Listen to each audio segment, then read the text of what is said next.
एका बाजूला डॉक्टर बाबासाहेब आंबेडकरांच्या जयंतीचा उत्साह, साऊंडचा दणदणाट आणि त्या तालावर बेभान होऊन नाचणारी तरुणाई, त्याच गर्दीत एकीकडे सक्षम ताटे आणि दुसरीकडे त्याच्याच खांद्यावर हात ठेवून नाचणारा गणेश मामिडवार.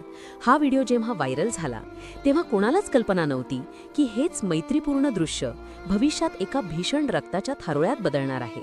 कारण अवघ्या वर्षभरानंतर त्याच गणेश मामिडवारने आपल्या मुलासोबत मिळून सक्षमचा निर्घृण खून केला. आणि या खुनाचे कारण ठरले ते म्हणजे जात आणि प्रेम. नांदेडच्या या घटनेने संपूर्ण महाराष्ट्र हादरला जेव्हा सक्षमच्या मृतदेहाशी त्याच्या प्रेयसीने म्हणजेच खुनी गणेश मामिडवारच्या मुलीने आंचलने लग्न लावले. पण या घटनेची पाळेमुळे शोधताना आंचलने जे धक्कादायक खुलासे केले आहेत ते ऐकून पायाखालची जमीन सरकते. सक्षम हा गुन्हेगारी प्रवृत्तीचा होता, त्याच्यावर MPDAचा गुन्हा होता, म्हणून त्याला संपवले असा दावा सुरुवातीला केला गेला. पण सत्य काही वेगळेच होते. आंचलने स्पष्ट केले की सक्षम गुंड नव्हता, तर तिच्याच घरच्यांनी, तिच्या वडिलांनी आणि भावाने तिच्यावर दबाव टाकून प्रसंगी जीवे मारण्याच्या धमक्या देऊन सक्षमवर खोटे गुन्हे दाखल करायला लावले होते. त्याला जेलमध्ये पाठवले होते. अगदी सक्षम तुरुंगातून बाहेर आला तेव्हाही हा थरार संपला नव्हता.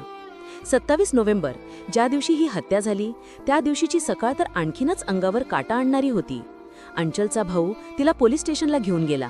तिथे पुन्हा सक्षमवर खोटा गुन्हा दाखल करण्यासाठी जबरदस्ती केली. पण जेव्हा अंचलने नकार दिला तेव्हा तिथे उपस्थित असलेल्या एका पोलीस कर्मचाऱ्यानेच तिच्या भावाला भडकवले की तुझ्या बहिणीचे ज्याच्यासोबत लफडे आहे त्याला मारूनच परत ये. आणि इथूनच या भयानक कटाची सुरुवात झाली. एकीकडे अंचलला फसवून देवदर्शनाच्या बहाण्याने मानवतला नेण्यात आले, तर दुसरीकडे गणेश मामेडवार आणि त्याचा मुलगा पूर्ण तयारीने सक्षमच्या घरी पोचले. दुर्दैवाने सक्षम घरी नव्हता, पण त्याचा शोध घेत त्यांनी त्याला गाठलेच आणि भर रस्त्यात त्याच्यावर गोळ्या झाडून डोक्यात दगड घालून त्याला संपवले. जेव्हा सक्षमची आई तिथे पोचली तेव्हा दृश्य विदारक होते.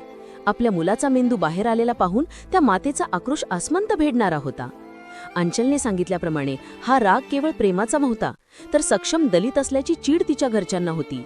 सक्षमने हिंदू धर्म स्वीकारण्याची तयारी दर्शवूनही केवळ जातीच्या अहंकारापोटी मामेडवार पितापुत्रांनी हे हत्याकांड घडवून आणले. आज अंचल आपल्या रक्ताच्या नातेवाईकांना सोडून, ज्यांना खुनी ठरवले ते आपल्या बापाच्या विरोधात साक्ष देत, आपल्या मेलेल्या पतीच्या, सक्षमच्या कुटुंबासोबत उभी आहे.